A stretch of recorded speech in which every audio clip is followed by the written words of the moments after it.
हिंद। मैं रवि मिश्रा आपके सामने फिर एक नया वीडियो लेके आया हूँ। कक्षा 12 के यूपी बोर्ड माध्यमिक शिक्षा परिषद उत्तर प्रदेश इलाहाबाद द्वारा स्वीकृत जो जीव विज्ञान का पाठ्यक्रम है, आज उसके बारे में बताऊंगा। कई छात्रों का ये कहना था कि सर हमें किताबें नहीं उपलब्ध हो पा रही हैं, हम पाठ्यक्रम नहीं जान पा रहे हैं, सिलेबस क्या है ये नहीं पता चल पा रहा है। तो आज मैं सिलेबस के लिए आपको बताने आया हूँ। सबसे बड़ी बात ये नवीनतम पाठ्यक्रम है जो नया लागू हुआ है, जिसमें एक ही पेपर में जंतु विज्ञान और वनस्पति विज्ञान दोनों को समाहित किया गया है।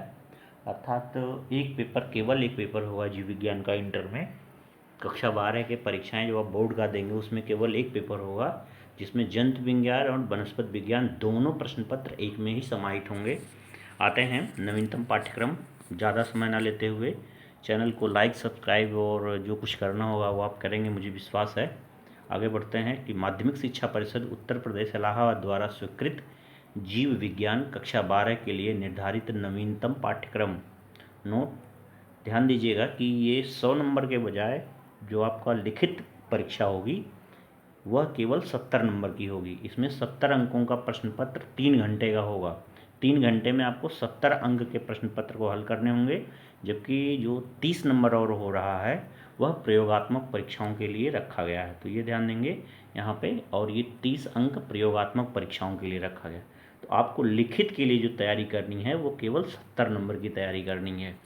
तो ये महत्वपूर्ण है कि 70 नंबर की आपको लिखित की तैयारी करनी है। और इसमें पास होने के लिए जो न्यूनतम अंक चाहिए वो लिखित में चाहिए अलग अलग।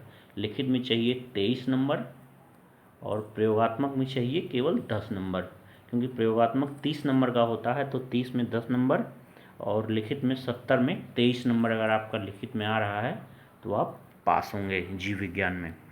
आते हैं, आगे बढ़ते हैं इसमें। अब आते हैं, इसमें कुल 5 इकाई है। आपके सिलेबस में कुल 5 इकाई है। यहाँ देखेंगे सब 5 इकाई है, जिसमें से पहला इकाई है रिप्रोडक्शन, जनन। दूसरा है जेनेटिक्स एंड इवोल्यूशन, अनुवांशिकी और विकास। तीसरी इकाई जो है जीव विज्ञान और मानव कल्याण। ये जीव विज्ञान का मानव कल्याण में क्या उपयोग है उसके बारे में है, जैसे कि मैना पालन, मुर्गी पालन, कुक्कुट पालन, ये सब चीज़ों का क्या है उसका इसमें आपको इसके बारे में पढ़ेंगे। या फिर जो माइक्रो ऑर्गेनिज़म्स हैं, जैसे आपने बैक्टीरिया देखा और फिर कुछ फंगस देखे, कवक, इनके द्वारा मनुष्य के जीवन में क्या उपयोगिता होती है। तो जीव विज्ञान और मानव कल्याण ये चैप्टर बड़ा दिलचस्प है। तो इकाई 3 में है ये, इकाई 3, इकाई 2 और इकाई 1। अब आते हैं इकाई 4, बहुत ही नई एडवांस ब्रांच है। ये एडवांस ब्रांच है। चौथा नंबर जैव प्रौद्योगिकी एवं उनके अनुप्रयोग, बायोटेक्नोलॉजी एंड इम्प्लीमेंट। इसका कहाँ कहाँ बायोटेक्नोलॉजी का उपयोग होता है। तो आजकल बायोटेक्नोलॉजी का बहुत ही अच्छी ब्रांच है। आप आगे चल करके इसमें और भी अच्छी पढ़ाई कर सकते हैं, ग्रेजुएट, पोस्ट ग्रेजुएट भी कर सकते हैं बायोटेक्नोलॉजी से। और 5वीं इकाई जो है वो इकोलॉजी है, इन्वायरमेंट एंड इकोलॉजी, अर्थात पारिस्थितिकी और पर्यावरण। तो फिर 5 इकाइयों का नाम एक बार सुन लें। पहली इकाई जनन, रिप्रोडक्शन। दूसरी इकाई अनुवांशिकी और विकास, जेनेटिक्स एंड इवोल्यूशन। तीसरी इकाई है बायोलॉजी एंड ह्यूमन वेलफेयर। चौथा इकाई है unit 4 biotechnology and their implement. और यूनिट 5 इकोलॉजी एंड इन्वायरमेंट। अब देख लेंगे इसमें आगे की तरफ आपको निर्धारित मार्क्स भी बताया जा रहा है, कुल कितने कितने मार्क्स इसमें आते हैं, निर्धारित किए गए हैं। इसमें कुछ फेरबदल भी हो सकता है, ये कम्प्लीटली नहीं, लेकिन माना जाता है कि लगभग ये होगा। पहले चैप्टर से कुल 14 नंबर के होते हैं, दूसरे चैप्टर से 18, तीसरे इकाई से कुल 14, फिर 4th इकाई से 10 और लास्ट इकाई से 14। ये मिला के कुल 70 नंबर के आपके मार्क्स बनेंगे। तो ये था आपका शुरुआत में कैसे ही बंटवारा हुआ है सिलेबस का। आगे बढ़ते हैं। देखिए, एक मैंने किताब से अलग से इसको विषय सूची इंडेक्स मिल गई हमें एक जगह से, तो मैंने उसको डाला हुआ है। इसमें आप देखेंगे जीवों में जनन, इसमें एक एक इकाई को अलग अलग डिवाइड किया गया है। जीवों में जनन, पुष्पी पौधों में लैंगिक जनन, मानव जनन, ऐसे करके वंशागत विकास, मानव कल्याण करके कुछ इसमें इस तरह से दिए हुए हैं। ये कुल 16 चैप्टर, लेकिन आगे चल करके और आप देखेंगे अब अलग अलग इकाई के में कौन कौन से चैप्टर आते हैं ये मैं बता दूं। पहले आते हैं यूनिट फर्स्ट में। यूनिट फर्स्ट में आता है पहला जो भाग है वह है रिप्रोडक्शन। मैंने अभी बताया कि यूनिट फर्स्ट में रिप्रोडक्शन आता है, तो रिप्रोडक्शन के अंतर्गत कौन कौन सी हेडिंग का अध्ययन करना है वो देखेंगे। इसमें कुल 4 हेडिंग है रिप्रोडक्शन में। रिप्रोडक्शन इन ऑर्गेनिज्म, सभी जीवों का जनन कैसे होता है। उसके बाद में इसमें अध्याय 2 है पुष्पी पौधों में लैंगिक जनन, sexual reproduction in flowering plant. और तीसरा है ह्यूमन रिप्रोडक्शन, मानव में जनन कैसे होता है। और फिर जनन रिप्रोडक्शन हेल्थ। तो ये कुल 4 चैप्टर आपको इसमें पढ़ने हैं यूनिट फर्स्ट में, रिप्रोडक्शन यूनिट में। पहला क्या है रिप्रोडक्शन इन ऑर्गेनिज्म, दूसरा चैप्टर है sexual reproduction in flowering plant, और थर्ड लेसन है ह्यूमन रिप्रोडक्शन, फोर्थ लेसन है रिप्रोडक्टिव हेल्थ। तो इस तरह से मिला करके ये एक यूनिट में 4 चैप्टर आपको पढ़ने हैं। अब आता है यूनिट सेकंड। यूनिट सेकंड का देख रहे हैं आप, इस यूनिट सेकंड का नाम है हेरिडिटी, जेनेटिक्स एंड इवोल्यूशन, आनुवंशिकी और विकास। ये यूनिट सेकंड है। इसमें आपको अध्ययन क्या करना है, ये थोड़ा ये बड़ा यूनिट है। पहला है हेरिडिटी एंड वेरिएशन, वंशागति और विविधता, आनुवंशिकी की खोज एवं डीएनए के आनुवंशिक पदार्थ। ये सीधे सीधे आप इसको कह सकते हैं कि ये छठा चैप्टर जो है वो डीएनए है, डीएनए का अध्ययन करना है। रेगुलेशन ऑफ जीन एक्सप्रेशन है, इवोल्यूशन, और ये आपके 3 चैप्टर जेनेटिक्स से संबंधित हैं, और बाकी ये जैव विकास से, डेवलपमेंट से संबंधित हैं।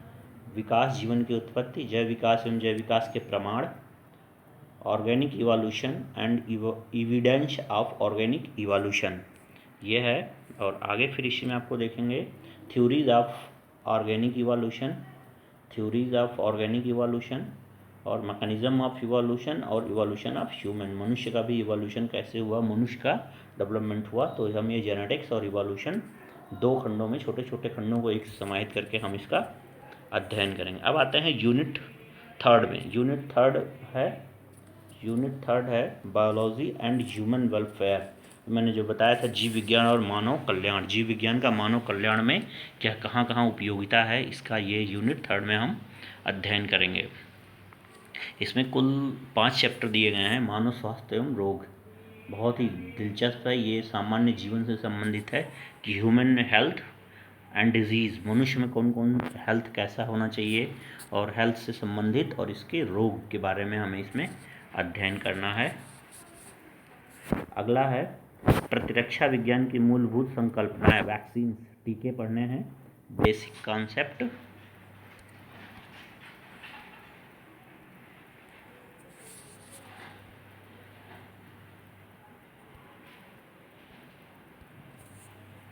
ध्यान देंगे basic concept of immunology and vaccines, टीके कैसे बनाए जाते हैं इसके बारे में जानेंगे। और फिर आगे बढ़ते हैं जब, तो इसमें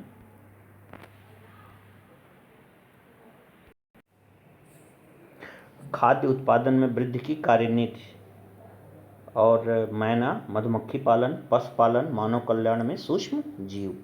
अगला है इकाई 4, यूनिट फोर्थ में हम बायोटेक्नोलॉजी एवं उसके इम्प्लीमेंट को अध्ययन करेंगे।